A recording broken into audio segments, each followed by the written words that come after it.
When I was a kid, I thought the restaurant business was in my blood. I would sit at a booth at the Ground Round restaurant with my mom and my younger sister, eating popcorn out of a wicker basket and watching my dad work his magic around that dining room.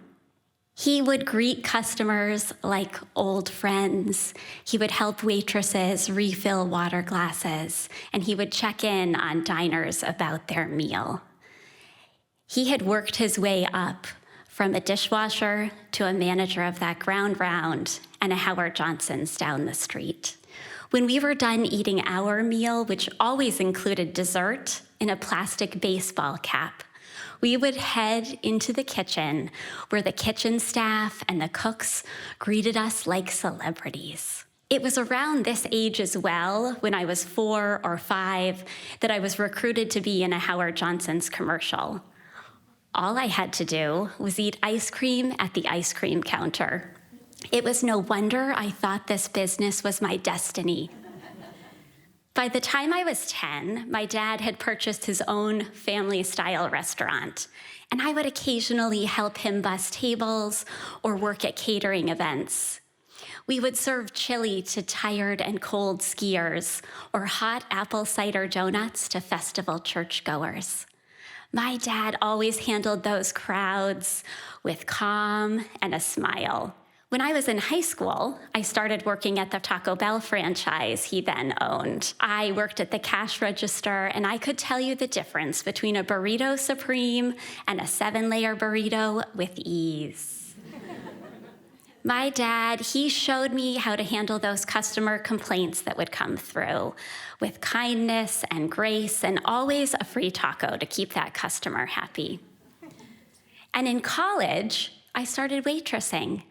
And while I had the multitasking skills down, it was clear that I lacked something else critical for the restaurant business: coordination.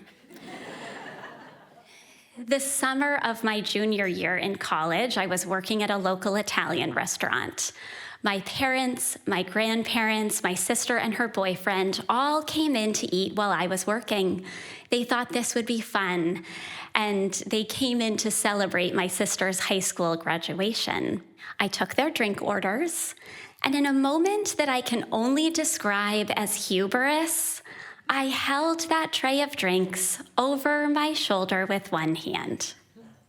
I made my way across the dining room, successfully put down everyone's drink except my grandmother's glass of red wine.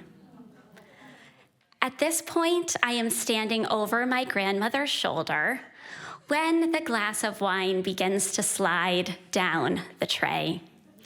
Everything moved in slow motion. The base of that wine glass caught the lip of the tray and tipped, striking my grandmother in the top center of her head.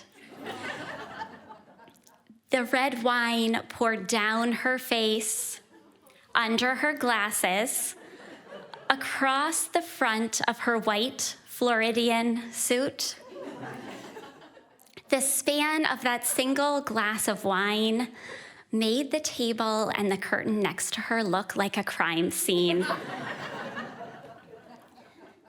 My dad and my sister's boyfriend, who were sitting across from my grandmother, jumped back in their seats, and their jaws dropped open, while I fell to my knees and shouted, "Grandma!"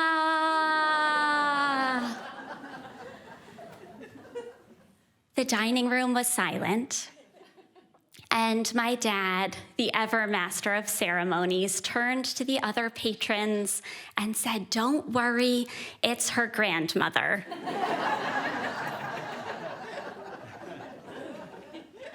I was horrified, and my grandmother, sensing this, turned to my family at the table with her finger outstretched and said, "We are never to talk about this again."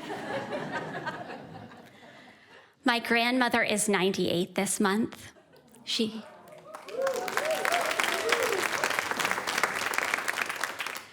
doesn't know I'm telling you this story. To the relief of my family and to my relief, I was a government major in college. I signed up to take the LSAT, the law school admissions test, that fall. I went on to become a lawyer, a volunteer, and a mother. I never set foot in a restaurant again as an employee. But all the while, I watched my dad continue to have success in that business, including making it out of the pandemic with his 2 restaurants still intact.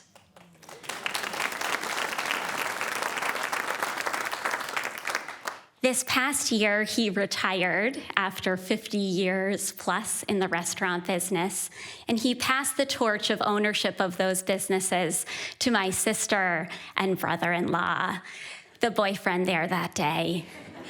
They are both highly coordinated.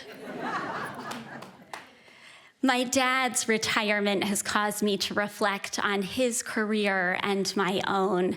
And while that incident with the wine secured my trajectory away from the restaurant business, my 5-year-old self was onto something. Everything I watched and witnessed in those restaurant walls does run through my veins. It has informed how I managed the hectic courtrooms I once found myself in, how I work cooperatively at the table with fellow community members. And it has helped me in my hardest job of being a parent to 3 that requires multitasking daily.